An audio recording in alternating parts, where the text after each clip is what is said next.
Welcome back नाज़रीन। ये उस प्रोसेस का हिस्सा नहीं थे और मुझे थोड़ा बहुत उस प्रोसेस के अंदर कुछ देर रहने का मौका मिला। किसी भी पॉलिटिकल पार्टी के लिए तीन चीज़ें बड़ी इंपॉर्टेंट होती हैं। एक होती है क्रेडिबिलिटी, दूसरा होता है ट्रस्ट, और तीसरा होता यह है कि जो इनसाइड आपने किया होता है फिर आप उसको ओन करें उन चीज़ों के अंदर। अब तीनों चीज़ें जो हैं आपको इस 26वीं आईनी तरमीम के अंदर नज़र आएंगी कि ये प्रोसेस जो था ये तकरीबन 3 से 4 हफ्ते तक ये प्रोसेस चला था और उसके अंदर ये सारी जो चीज़ें थी वो डिस्कशंस के अंदर भी आईं।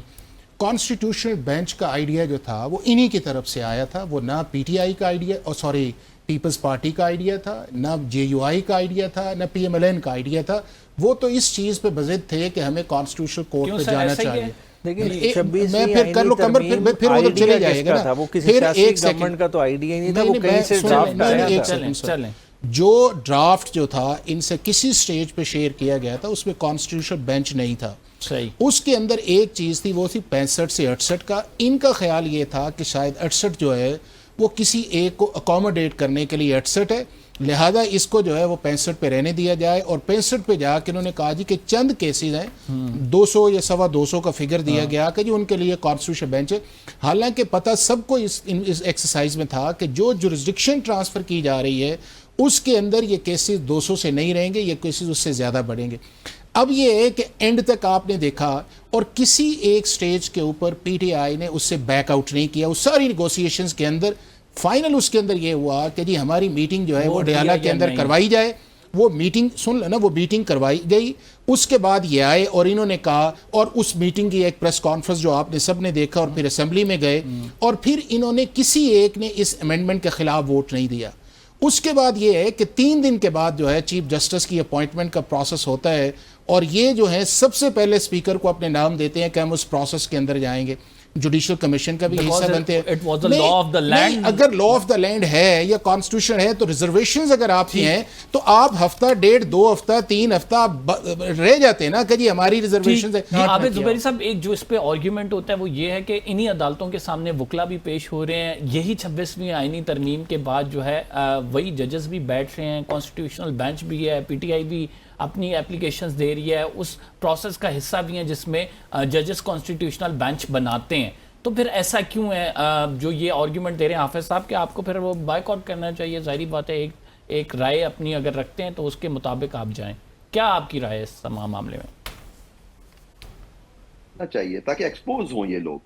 आप बिल्कुल जाएं, आपको जाके वहां अपनी बात करनी चाहिए। आप केसेस हारेंगे वहां, लेकिन आप जाएं जरूर, उनको बताएं, ताकि तारीख ये साबित करेगी कि ये जो तरमीम हुई है ये गलत हुई है और इसने अदलिया का हुलिया बिगाड़ के रख दिया।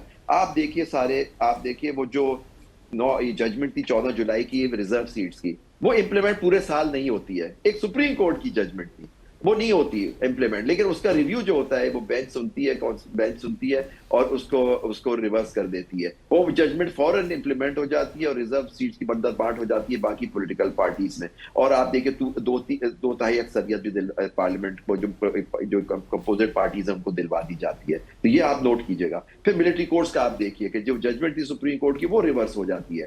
तो ये सारी चीज, लेकिन आपको लड़ना है, आपको अदालतें हैं जैसी भी हैं, लेकिन आपको इनके सामने जाना है। देखिए इंस्टीट्यूशन में एक वक्त जरूर आएगा, वक्त एक सा नहीं रहता, वक्त बदलता है।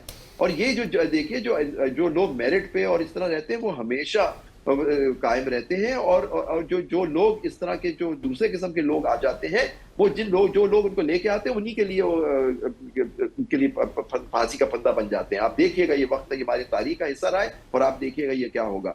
लेकिन आपको बॉयकॉट बिल्कुल नहीं करना चाहिए। आप जाएं नहीं अदालतों से, आप जाएं उन्हीं से जाके। अदालत का बॉयकॉट तो मैंने नहीं कहा। नहीं, मैं ये कह रहा हूँ, मेरा सवाल ये था कि आप अगर इसी अदालत को नहीं मानते तो क्या इस पे अगर क्वेश्चन उठा रहे हैं? जी बॉयकॉट कर नहीं, मैंने जुबैरी साहब ये कहा कि 26वीं आईनी तरमीम के नीचे जो फंक्शंस हैं जिसके अंदर जुडिशल कमीशन की अपॉइंटमेंट्स हैं या उसके बाद आपकी एलिवेशन ऑफ जजेस है या चीफ जस्टिस की जो अपॉइंटमेंट का प्रोसेस है, मैंने उस कॉन्टेक्स्ट में बात की कोर्ट्स में। और मैंने ये भी कहा है कि बायकॉट नहीं करना चाहिए, किसी पॉलिटिकल पार्टी को ये सूट नहीं करता और ना अदालत में करना चाहिए। बुनियादी सवाल उमैर नियाज़ी साहब, बुनियादी सवाल ये बनता है, जो ये बात करें, क्या सिस्टम को हमने, मतलब जाहिर बात है अब 26वीं आईनी तरमीम हो चुकी है, सिस्टम को हमने क्वेश्चनेबल बनाना है? क्या जाहिर बात है इन इदारों पे लोगों का ट्रस्ट है, यहाँ से लोगों को इंसाफ मिलता है। آپ سمجھتے ہیں کہ جو نیریٹو آپ لوگ بلڈ کر رہے ہیں, جس پہ رائٹ ناؤ آپ چل رہے ہیں, سسٹم کوشچن مارک اس پہ نہیں آئیں گے, سسٹم چلتا رہے گا. اگر آپ سسٹم کوئی کویشچنیبل بنا دیں گے تو لوگوں کہاں سے ریلیف لیں گے؟ پھر ایک گلومی سی پکچر ہمارے سامنے ہوگی. دیکھیں اوور آل ہم تو تب بات نہ کریں نا کہ سسٹم فنکشن کر رہا ہو. کیا سسٹم فنکشن کر رہا ہے کہ عام بندے کو ریلیف دے رہے ہیں؟ عمران خان صاحب کو ضمانت ملی. دیکھیں ضمانت دینا کیا سبسٹینٹیو ریلیف ہے؟ بات ہے کہ سسٹم سم ہاؤ فنکشن کر رہا ہے. نہیں سم ہاؤ کی بات نہیں ہے. دیکھیں 26ویں آئینی ترمیم کے بعد جو سب سے بڑا ظلم ہوا ہے, جس کی طرف زبیری صاحب نے اشارہ کیا, دیکھیں کسی ملک کے آئین یا قانون اجازت دیتا ہے سویلین کا ملٹری ٹرائل؟ کہاں ہوتا ہے ججز کا ٹرانسفر کیس؟ اتنا بڑے لینڈ مارک جو ججمنٹ کس کا تحفہ ہے؟ 26ویں آئینی ترمیم کا تحفہ ہے.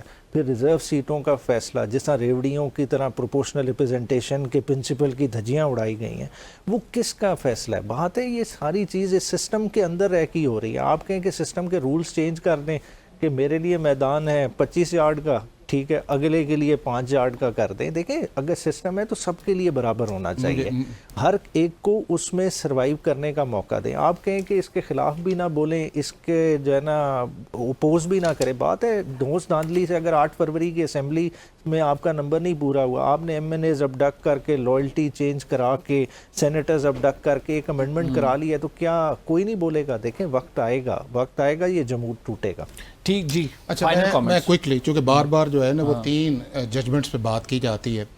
جو ججمنٹ ملٹری کورٹس کا سپریم کورٹ آف پاکستان نے دیا, وہ 52 سال سے پاکستان کی سپریم کورٹ کے اس سے لارجر بینچ جو ہے وہ انہی ملٹری کورٹس کے اندر سویلین ٹرائلز کو ویلیڈیٹ کرتے رہے ہیں. اور یہ پاکستان نہیں, دنیا میں کئی ممالک میں ایسا ہے کہ اگر آپ ان لاز کی وائلیشنز کرتے ہیں تو special law for special treatment آتا ہے. اگر یہ بات اتنی سچی تھی تو پھر اس بینچ کو چیف جسٹس یحییٰ افریدی کے نوٹس کے مطابق لارجر پہ چلے جاتے ہیں. دوسرا یہ ہے کہ بار بار ریزرو سیٹس کی جاتی ہے. ریزرو سیٹس کا میٹر جو ہے وہ پاکستان کی سپریم کورٹ نے پولیٹیکل جسٹس کیا تھا یا کانسٹیٹیوشنل جسٹس کیا تھا؟ اگر تو وہ کانسٹیٹیوشنل جسٹس کر کے ان کا یہ آیا تو بات اور ہے. تو کیا سپریم کورٹ کا کام پولیٹیکل جسٹس کرنا ہے یا کانسٹیٹیوشنل جو ہے؟ تیسرا یہ ہے کہ ججز کی جو ٹرانسفر والا میٹر ہے, دنیا میں ہر جگہ ججز ٹرانسفر ہوتے ہیں, ایک جگہ سے دوسری جگہ جاتے ہیں, کسی ایک جگہ اس کا پرابلم نہیں آتا.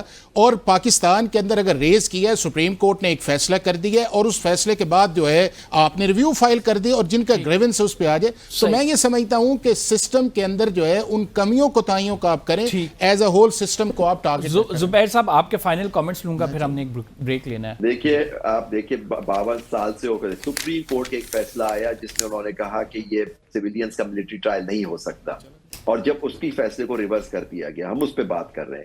پھر ملٹری کورٹ سے وہ غلط تھا, کانسٹیٹیوشنل جسٹس تھا یا نہیں تھا, ایک سپریم کورٹ کا فیصلہ آ گیا, وہ سپریم کورٹ کے 8 ججوں کا میجورٹی فیصلہ تھا, جبکہ 13 فل کورٹ کا فیصلہ تھا, کیونکہ مائنورٹی کو اس میں شامل کیا جاتا ہے. 13 ججز کا فیصلہ تھا کہ یہ ریزرو سیٹ PTI کو ملنی چاہیے, ایک طریقہ کار اس سے.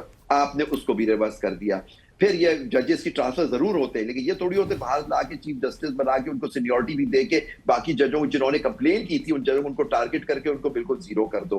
تو یہ چیزیں جو ہوتی ہیں نا کہ یہ باتیں اچھی ہوتی ہیں کتابوں میں اس طرح سے, لیکن پریکٹیکل افیکٹ کیا ہوا کہ سپریم کورٹ کے ہی فیصلے ریورس ہو رہے ہیں بائی سپریم کورٹ اٹسیلف. یہ بھی ہمیں ماشاءاللہ سے یہ تو جو پریکٹس اینڈ پروسیجر کا قانون جو پچھلے چیف جسٹس اپہولڈ, جس میں منصور علی شاہ صاحب بھی شامل تھے اس میں, وہ اپہولڈ کر کے گئے, اس کے ہم خمیازہ بھگت رہے ہیں. اور جب 26 ترمیم کو آج بات ہوئی ہے, 26 ترمیم کو اکثر ہماری پٹیشن, میری پٹیشن اکتوبر سے پینڈنگ ہے, آج تک نہیں لگی ہے سر. وہ اب آپ لوگ 27ویں ترمیم کی باتیں کر رہے ہیں کہ اب 27ویں ترمیم آ رہی ہے. وہ پٹیشنز پینڈنگ ہے پچھلے 8-9 مہینے سے, وہ کیس نہیں ڈیسائیڈ ہوتا. اور جب بینچ بنانے کے لیے میجورٹی نے فیصلہ کیا تو بینچ نہیں بنا یہ کانسٹیٹیوشنل کورٹ بننے سے پہلے. جو آج یہ خط لکھا ہے 2 جج صاحب نے, جس کے اندر اس کی نشاندہی کی ہے. یہ معاملہ بالکل اپنی جگہ پہ پینڈنگ ہے. آپ تینوں معزز مہمان گرامی کا شکریہ. ناظرین, ہم ڈیبیٹ کر رہے تھے 9 مئی کے کیسز کے حوالے سے. پروگرام میں ایک چھوٹا سا بریک شامل کریں گے. We will be right back after the short break.